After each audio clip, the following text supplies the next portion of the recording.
کا دن تھا اور دھوپ ہلکی اور ہوا میں تازگی تھی۔ عروج اور رومی شاپنگ کے لیے مال آئی تھی۔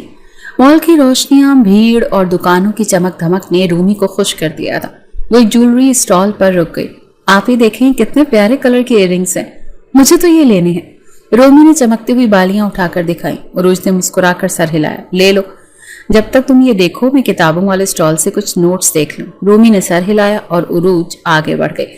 کتابوں کا اسٹال تھوڑا آگے تھا جہاں کم رش تھا۔ عروج نے معاشرتی نفسیات پر ایک کتاب اٹھائی اور صفحات پلٹنے لگی۔ چند لمحے گزرے تھے کہ رومی تیزی سے اس کے پاس آئی، چہرہ گھبرایا ہوا اور آنکھوں میں نمی۔ آپ ہی، اس کی آواز کانپ رہی تھی۔ کسی نے مجھے غلط طریقے سے چھوا۔ عروج کا رنگ فق ہو گیا۔ کیا کہا تم نے؟ رومی نے سر ہلایا۔ جی آپ ہی، وہ لڑکا، وہ نیلی شرٹ والا، وہ جیولری دیکھ رہا تھا۔ عروج نے ایک لمحہ ضائع کیے بغیر نظریں دوڑائیں۔ تھوڑے فاصلے پر ایک نوجوان نیلی شرٹ میں کھڑا کچھ جیولری دیکھ رہا تھا۔ اس کی پشت ان کی طرف تھی۔ اسی نے؟ عروج نے دانت پیستے ہوئے پوچھا۔ رومی نے اس بات میں سر ہلایا۔ عروج کے اندر غصے کی آگ بھڑک اٹھی۔ اس نے بغیر کچھ سوچے سمجھے قدم آگے بڑھائے، آنکھوں میں چنگاریاں اور قدموں میں طوفان۔ وہ لڑکے کے پاس پہنچی، اس کی طرف مڑی اور تھپڑ، ایک زوردار تھپڑ لڑکے کے چہرے پر بجلی کی طرح پڑا۔ ارد گرد کھڑے لوگ چونک گئے، سب کی نظریں اس واقعے کی طرف اٹھ گئیں۔ لڑکے نے گال پر ہاتھ رکھا، حیرت میں ڈوبا۔ عروج، تم پاگل ہو گئی ہو کیا؟ عروج کا سانس تیز تھا، چہرہ غصے سے سرخ۔ گھٹیا انسان، بچوں پر ہاتھ اٹھاتے ہو، شرم نہیں آتی؟ وہ لڑکا شاہزین تھا، اس کا کلاس فیلو، جسے وہ پہلے ہی بدتمیز، لاپرواہ اور غیر سنجیدہ سمجھتی تھی۔ شاہزین نے دانت پیس کر کہا، تمہارا دماغ خراب ہے؟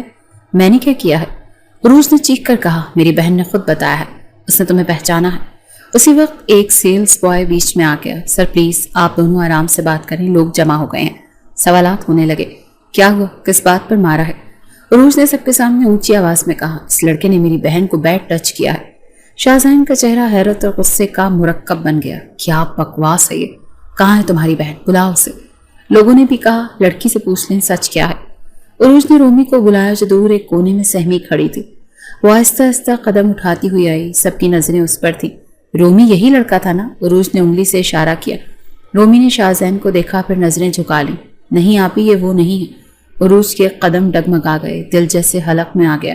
لوگوں نے سرگوشیاں شروع کر دیں۔ اوہ، تو یہ لڑکا بے قصور ہے؟ لڑکی نے بغیر سچ جانے تھپڑ مار دیا۔ عروج کی آنکھیں شرمندگی سے بھر آئیں۔ شاہزین نے تلخی سے کہا، کچھ سمجھ آئی؟ تم نے مجھ پر جھوٹا الزام لگا کر سب کے سامنے میری بے عزتی کی ہے۔ عروج نے کچھ کہنا چاہا مگر الفاظ ساتھ چھوڑ چکے تھے۔ وہ تیزی سے وہاں سے نکل گئی۔ رومی اس کے پیچھے بھاگی۔ گاڑی میں خاموشی چھائی رہی۔ عروج کا ہاتھ کانپ رہا تھا، اسے اپنے عمل پر شدید پچھتاوا ہو رہا تھا۔ وہ بار بار رومی کی بات دہرا رہی تھی۔ تم نے کہا تھا وہی لڑکا ہے؟ اس کی آواز شکستہ تھی۔ رومی نے نظریں نیچی کر لی۔ مجھے لگا وہی تھا، مجھے ڈر لگ رہا تھا آپ ہی۔ گھر آ کر عروج نے خود کو کمرے میں بند کر لیا۔ آئینے کے سامنے کھڑی وہ خود سے نظریں نہیں ملا پا رہی تھی۔ شرمندگی کے بوجھ نے اسے چپ کروا دیا تھا۔ میں نے ایک معصوم پر الزام لگایا بنا سوچے، بس رومی کی بات پر یقین کر لیا۔ کیوں؟ کیونکہ میرے دل میں پہلے سے اس لڑکے کے بارے میں برا تاثر تھا۔ رات گئے وہ بستر پر لیٹی سوچتی رہی۔ وہ جانتی تھی کہ شاہزین کو برا بھلا کہنا آسان تھا، مگر اس کے چہرے پر پڑا تھپڑ اب عروج کے ضمیر پر پڑ رہا تھا۔ کل جا کر معافی مانگوں گی، وہ بڑبڑائی۔ یونیورسٹی کی کینٹین میں خاموشی چھائی ہوئی تھی۔ شاہزین میز پر بیٹھا کافی کے گھونٹ لیتے ہوئے سامنے خلا میں گھور رہا تھا۔ اس کے گال پر وہ سرخی اب بھی باقی تھی جو عروج کے تھپڑ نے چھوڑی تھی، مگر اس وقت چہرے پر دکھ سے زیادہ بے رحم خاموشی چھائی ہوئی تھی۔ وہ بار بار موبائل کی اسکرین دیکھتا جہاں لوگوں نے اس واقعے کی ویڈیو اور تصویریں وائرل کر دی تھی۔ سب نے دیکھا، سب نے سنا۔ میں وہ نہیں ہوں جو اس نے مجھے بنا دیا۔ اس کے لب سختی سے بھیج گئے۔ وہ اٹھا اور کینٹین سے باہر نکل آیا۔ اگلے دن کلاس میں عروج موجود نہیں تھی۔ شاہزین نے نہ کسی سے بات کی، نہ ہنسا، نہ کمنٹس دیے، مگر اس کی آنکھوں میں ایک سکون سے خالی انتقام ابھر رہا تھا۔ وہ جانتا تھا عروج کا گھر کہاں ہے اور وہ جانتا تھا کہ اسے کیسے سبق سکھانا ہے۔ دوپہر ڈھلے جب عروج رومی کے ساتھ گھر سے باہر نکلی تو کالونی کے گلی نما سنسان راستے پر ایک کالی گاڑی کھڑی ان کے قریب آ کر رکی۔ 3 لڑکوں نے اچانک عروج کو گھسیٹ کر گاڑی میں بٹھایا۔ رومی کی چیخیں گونجی مگر کوئی سننے والا نہیں تھا۔ گاڑی لمحوں میں غائب ہو گئی۔ عروج کو ہوش آیا تو وہ ایک چھوٹے سے مگر صاف ستھرے کمرے میں تھی۔ کھڑکی پر جالی لگی ہوئی تھی، دروازہ بند تھا۔ کمرے کے کونے میں ایک صوفہ اور سامنے میز پر پانی کی بوتل رکھی ہوئی تھی۔ اٹھ کر دروازے کی طرف بڑھی مگر وہ لاک تھا۔ چند منٹ بعد دروازہ کھلا، اندر شاہزین داخل ہوا۔ سفید قمیص کی آستینیں فولڈ کی ہوئی تھی، آنکھوں میں سرد خاموشی تھی۔ عروج نے گھبرا کر پیچھے ہٹتے ہوئے کہا، کیا بکواس ہے یہ؟ مجھے یہاں کیوں لائے ہو؟ شاہزین نے دروازہ بند کیا، آہستہ آہستہ قدموں سے اس کے قریب آیا۔ بکواس نہیں، یہ تو صرف تلافی ہے۔ تلافی؟ تم پاگل ہو گئے ہو؟ لوگ میری غیر موجودگی سے سوال کریں گے، جیسے مال میں لوگوں نے مجھ پر سوال نہیں کیے۔ اس نے جملہ کاٹ کر کہا، 3 دن، بس 3 دن تم یہاں رہو گی، پھر واپس جا سکو گی اپنے انہی خاندان والوں کے پاس جو تمہیں آنکھ بند کر کے سچ مان لیتے ہیں۔ میرا قصور کیا ہے؟ ایک غلط فہمی تھی، عروج نے چیخ کر کہا۔ شاہزین نے طنزیہ ہنسی چھوڑی، غلط فہمی؟ میرے لیے وہ لمحہ ایک زندگی کی قیمت پر پڑا ہے۔ تم نے سب کے سامنے میری عزت اچھالی، اب تم وہی سب کے سامنے معافی مانگو گی، یونیورسٹی میں میری آنکھوں میں آنکھیں ڈال کر، اور نہیں تو تمہاری کہانی یہیں رک جائے گی۔ عروج نے گھبرا کر ارد گرد دیکھا، یہ سب غیر قانونی ہے، تم مجھے یوں قید نہیں رکھ سکتے۔ شاہزین نے خشک لہجے میں کہا، تو پھر عدالت چلی جانا، پہلے تم یہ 3 دن تو گزارو۔ دن بھر عروج کمرے میں ٹہلتی رہی، کبھی دیواروں کو گھورتی رہی، کبھی کھڑکی سے باہر سنسان کمپاؤنڈ۔ فون نہیں تھا، سگنل نہیں تھے، کھانے کے لیے کسی ملازم نے دروازے پر کھانا رکھا مگر وہ اسے دیکھ نہ سکی۔ دوسرے دن کی شام دروازہ پھر کھلا، شاہزین آیا، اس بار ہاتھ میں کاغذ اور پین تھا۔ یہ معافی نامہ ہے جو تم یونی میں پڑھ کر سناؤ گی، اگر تم چاہو تو اپنے الفاظ شامل کر لو، مگر نتیجہ وہی رہنا چاہیے۔ عروج نے پرچہ پھاڑ کر زمین پر پھینکا، میں مر جاؤں گی مگر تم جیسے بدتمیز انسان سے معافی نہیں مانگوں گی۔ شاہزین نے لمحہ بھر اسے دیکھا، فیصلہ تمہارا ہے، تمہارے لیے یا 3 دن یا 3 مہینے۔ عروج کے لیے یہ وقت قید سے زیادہ اپنی ذات کی تذلیل کا وقت تھا۔ اس کا دم گھٹ رہا تھا مگر وہ یہ بھی جانتی تھی کہ باہر نکلنے کا دوسرا راستہ نہیں ہے۔ تیسرے دن رات کو شاہزین نے خود آ کر دروازہ کھولا، تیار ہو؟ عروج نے بغیر کچھ کہے سر جھکایا۔ اگلے دن صبح اسے خود یونیورسٹی لے گیا۔ کینٹین میں سب کلاس فیلوز موجود تھے، سمرا، تیمور، سب۔ عروج خاموشی سے اسٹیج کی سیڑھیاں چڑھی۔ میں شاہزین سے، وہ تھوڑی دیر رکی، آواز بھاری ہو گئی، معافی مانگتی ہوں، جو الزام میں نے ان پر لگایا وہ غلط تھا، مجھے شرمندگی ہے۔ سب نے چونک کر دیکھا، کچھ نے حیرت سے، کچھ نے افسوس سے۔ شاہزین خاموش بیٹھا رہا، اس کی آنکھوں میں فتح کی جھلک تھی۔ عروج چپ چاپ سٹیج سے اتری، نظریں نیچی رکھ کر باہر نکلی۔ گھر پہنچی تو دروازے پر رومی اکیلی کھڑی تھی، اسے دیکھتے ہی پلٹ گئی، مگر اندر کا منظر اور تھا۔ بھائی نے دروازہ کھول کر کہا، کہاں سے آ رہی ہو 3 دن بعد؟ کس کے ساتھ رہ رہی تھی؟ عروج نے کچھ کہنا چاہا مگر بھابھی نے بیچ میں کہا، ہمیں سب پتا ہے، بدنامی لا کر اب واپس مت آؤ۔ رومی نے دفاع کرنے کی کوشش کی مگر بے سود، دروازہ بند ہو گیا۔ عروج کے لیے اب نہ جگہ تھی، نہ پناہ، نہ اپنی صفائی کا کوئی موقع۔ سرد ہوا کے جھونکے سڑکوں پر سناٹا طاری کیے ہوئے تھے۔ لاہور کی ایک سنسان گلی میں عروج ننگے قدموں، بکھرے بالوں اور خالی نظریں لیے چل رہی تھی۔ اس کے ہاتھ میں کچھ نہ تھا اور ذہن میں کوئی منزل نہیں۔ جوتے کب گم ہوئے وہ نہیں جانتی، اسے بس یاد تھا کہ دروازہ بند ہو چکا تھا اور اندر سے بھائی کی آواز آئی تھی، ہمیں ایسی بہن نہیں چاہیے جو عزت کا جنازہ نکالے۔ وہ چلتی رہی جب تک ایک چمکتی ہوئی گاڑی اس کے سامنے آ کر رکی۔ اگلے ہی لمحے وہ سڑک پر گر گئی، چیخ نہ نکلی، صرف جسم تھر تھر کانپ رہا تھا۔ گاڑی سے ایک نوجوان تیزی سے نکلا، ریحان شاہ، جو اپنی بیوی اور والدہ کے ساتھ کسی عزیز کے ہاں سے واپس آ رہا تھا۔ گاڑی روکنے پر مجبور ہو گیا۔ یہ لڑکی، اس کا خون نکل رہا ہے، اماں، نادیہ، جلدی باہر آؤ۔ ریحان نے دروازہ کھولتے ہی اسے پکارا۔ سلمہ بیگم اور نادیہ بھاگتی ہوئی آئیں۔ سلمہ نے عروج کو زمین پر دیکھا تو چہرہ سفید پڑ گیا۔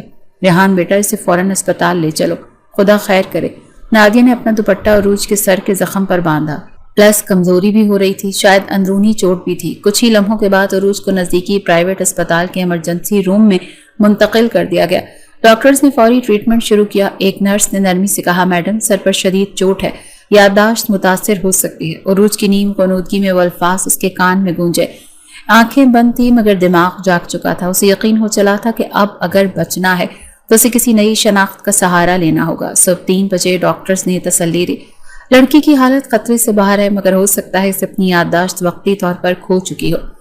ریحان اور اس کی فیملی کے لیے یہ ایک نیا چیلنج تھا۔ پولیس رپورٹ کروانے کی بات ہوئی مگر سلمہ بیگم نے فوراً انکار کیا۔ پولیس کے چکروں میں بچی پھنس جائے گی، مجھے نہیں لگتا اس کے گھر والے اسے دوبارہ اپنائیں گے۔ ندا نے کہا، تو کیا کریں؟ اپنے ساتھ لے چلتے ہیں، کچھ دن رکھ لیں گے، شاید یادداشت واپس آ جائے۔ 2 دن بعد عروج کو ہوش آیا، آنکھیں کھلیں تو خود کو سفید چادروں، اجنبی چہروں اور پرائے ماحول میں پایا۔ ریحان نے مسکرا کر پوچھا، کیسی ہو بیٹا، تمہارا نام کیا ہے؟ عروج نے چند لمحے سوچنے کے بعد خالی نظریں اٹھا کر کہا، مجھے یاد نہیں۔ سلمہ بیگم نے اس کے سر پر ہاتھ پھیرا. کوئی بات نہیں بیٹا، جب یاد آئے گا تب بتانا. ابھی تم ہمارے ساتھ چلو، ہم تمہیں گڑیا کہہ کر بلائیں گے جب تک تمہیں اپنا نام یاد نہ آ جائے. عروج نے سر ہلایا، کچھ بولی نہیں. کراچی روانگی اگلے دن طے پا گئی. وہ سب عروج کو لے کر لاہور سے نکل گئے. سفر خاموشی میں گزرا اور گڑیا کے نام سے اب اس کی شناخت قائم ہو چکی تھی. کراچی میں سلمہ بیگم کا گھر ایک پرسکون مڈل کلاس آبادی میں تھا. جن کے مرحوم شوہر کی جائیداد تھی. ریحان کا اپنا الگ گھر قریب ہی تھا. گھر پہنچتے ہی نادیہ نے ایک کمرہ عروج کو دے دیا. پرانے کھلونے، بچیوں کے کپڑے سب نکال کر اس کے لیے رکھ دیے گئے. عروج نے سب کچھ قبول کیا. اسے اب اپنی بقا کے لیے خاموشی، خام خیالی اور نیا چہرہ بن کر جینا تھا. ریحان نے چھوٹے بیٹے عمر نے اس کا ہاتھ تھاما. گڑیا آپی میرے ساتھ کھیلیں گی؟ عروج نے پہلی بار مسکرانے کی کوشش کی. کھیلیں گے ضرور. محلے کی عورتیں جب ملنے آئیں تو سلمہ بیگم نے سب سے کہا، یہ بچی میرے قریبی دوست کی بیٹی ہے. ان کے انتقال کے بعد حادثے میں اس کی یادداشت چلی گئی. ہم نے اسے اپنے ساتھ رکھ لیا ہے. سب نے افسوس کا اظہار کیا اور عروج کو محبت بھری نظروں سے دیکھا. کسی کو شک نہیں ہوا. اگلے دن سلمہ بیگم اسے قریبی بازار لے گئی. نئے کپڑے، دوپٹے اور ایک چھوٹا سا لاکٹ خریدا جس پر گڑیا کندہ تھا. عروج نے آئینے میں خود کو دیکھا. اب وہ عروج نہیں تھی. اب وہ لڑکی تھی جس کا ماضی نہیں، یادداشت نہیں اور پہچان بھی کسی اور کی دی ہوئی تھی. کراچی میں گزرے ہوئے 7 دن اب عروج کے لیے ایک نئی دنیا میں بدل چکے تھے. سب اسے گڑیا کہہ کر بلاتے تھے اور وہ اس نام کے ساتھ جینے کی عادی بنتی جا رہی تھی.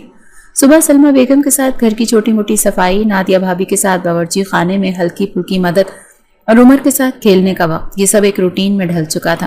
عروج نے کبھی سوال نہیں اٹھایا، نہ کسی بات کی وضاحت مانگی. وہ جانتی تھی کہ اس کی خاموشی ہی اس کے تحفظ کی ضمانت ہے. سلمہ بیگم نے اسے خیراتی سینٹر میں داخل کروا دیا جہاں وہ دوپہر کے چند گھنٹے گزارنے لگی. وہاں موجود دیگر خواتین نے اسے اپنانے میں دیر نہیں لگائی. ایک دن کام سے واپس آ کر اس نے سلمہ بیگم سے کہا، خالہ جی مجھے سلائی کی مشین پر اچھی گرفت ہو گئی ہے، اگر آپ اجازت دیں تو میں گھر پر بھی کچھ کپڑے سینے لگ جاؤں. سلمہ بیگم نے سر پر شفقت سے ہاتھ رکھا. ضرور بیٹا، کام کرو گی تو وقت بھی اچھا گزرے گا اور بھروسہ بھی بڑھے گا. دوسری طرف لاہور میں وقت اپنی چال چل چکا تھا. شاہزین کی زندگی میں اپنا وہ شوقی تھی نہ لاپرواہی. یونیورسٹی میں وہ خاموشی اور تنہائی دکھائی دیتی. دوستوں نے کئی بار اس کی توجہ ہٹانے کی کوشش کی مگر اب اندر سے وہ بدل چکا تھا. کلاسز کے اختتام کے بعد وہ اکثر کیمپس کے پارک میں بیٹھا رہتا، آنکھیں بند کر کے، جیسے کسی کھوئی ہوئی چیز کو یاد کرنے کی کوشش کر رہا ہو. تلاش میں ہوں اس کی جسے خود اپنے ہاتھوں سے کھو دیا. اس نے ایک دن خود سے کہا تھا. اس نے کئی بار عروج کے محلے جا کر معلومات لینے کی کوشش کی مگر کوئی کچھ بتانے کو تیار ہی نہیں تھا. اہل محلہ کی نظروں میں بھی وہی الزام تھا جو عروج کے خاندان نے لگایا تھا، بدنامی کا سبب. شاہزین نے ایک نجی تفتیشی ایجنسی کی خدمات بھی حاصل کی مگر 3 ہفتوں کی تلاش کے باوجود کچھ سراغ نہ ملا. ادھر کراچی میں عروج کی زندگی نے ایک اور موڑ لیا. خطاطی سینٹر کی مالکن نے اس کے ہنر کو دیکھتے ہوئے اسے تھوڑی سی تنخواہ پر ایک چھوٹی سی ڈیزائننگ ذمہ داری دے دی. گڑیا تمہارے ہاتھ میں صفائی ہے، تم باقاعدہ کام سنبھال سکتی ہو، عارفہ باجی نے مسکرا کر کہا. عروج نے شکریہ ادا کیا اور شام کو آ کر یہ خبر ندا بھابھی کو دی. بھابھی اب میں خود کچھ پیسے کما سکتی ہوں. ندا نے اسے گلے لگا لیا. تم نے یہ سب خود سنبھالا ہے، تم قابل ہو گڑیا. اسی دوران ریحان نے لاہور میں موجود اپنی ایک دوست سے رابطہ کیا. یونیورسٹی میں ایک لڑکی کے متعلق کچھ معلوم کروانا ہے، شاہزین نام ہے اس کا. دوست نے چند دن بعد اطلاع دی. یہ لڑکا اب الگ سا رہتا ہے، کلاسز تو لیتا ہے مگر پہلے جیسا نہیں رہا. کچھ کہتے ہیں ایک لڑکی کی وجہ سے بدل گیا. ریحان نے رپورٹ تو سلمہ بیگم کو نہیں بتائی مگر وہ جان چکا تھا کہ لاہور میں کسی کا ضمیر بیدار ہو چکا ہے. ادھر عروج نے عمر کے ساتھ اسکول ہوم ورک میں مدد دینا شروع کر دی. ایک دن جب وہ اسے اردو کی کاپی لکھوا رہی تھی تو عمر نے پوچھا، آپ کو اپنا نام یاد آیا؟ عروج نے قلم روکا، مسکرائی. نہیں عمر، ابھی نہیں، جب آئے گا تو بتا دوں گی نا. شاید وہ دھیرے سے بولی اور دوبارہ کاپی پر جھک گئی. رات کو جب وہ اپنے بستر پر لیٹی تو اس نے ڈائری کھولی. سفید صفحے پر ایک لائن لگائی، عروج مر چکی ہے، اب جو زندہ ہے وہ صرف گڑیا ہے. پھر اس نے پین بند کیا اور روشنی گل کر دی. شاہزین کی ڈگری مکمل ہو چکی تھی مگر اندر کا خلا اب تک باقی تھا. وہ 3 بار کراچی جانے کا پروگرام ملتوی کر چکا تھا، ہر بار یہی سوچ کر کہ جب تک عروج کا سراغ نہ ملے کہیں جانا بے مقصد ہے. آخرکار والدہ کے اصرار پر اسے واپسی کا فیصلہ کرنا پڑا. کراچی پہنچ کر چند دن اس نے گھر پر گزارے، خاندان والوں سے ملا، آفس کے معاملات دیکھے. ایک دوپہر وہ اچانک اپنے تایا کے گھر چلا گیا جہاں بچوں کے شور میں اسے کچھ سکون محسوس ہوا. رہائشی حصے کی طرف جاتے ہوئے باغیچے میں نگاہ پڑی. ایک لڑکی سفید سوٹ میں جھکی ہوئی موتیے کی کلیاں چن رہی تھی. اس کے بازو پر عمر بیٹھا ہنس رہا تھا. وہ منظر چند لمحے سے ٹھہر گیا. لڑکی کی پشت اس کی طرف تھی مگر وہ انداز، وہ سوار کچھ جانا پہچانا سا لگا. شاہزین رک گیا، دل میں عجیب سی کھٹک ہوئی. وہ آہستہ قدموں سے آگے بڑھا.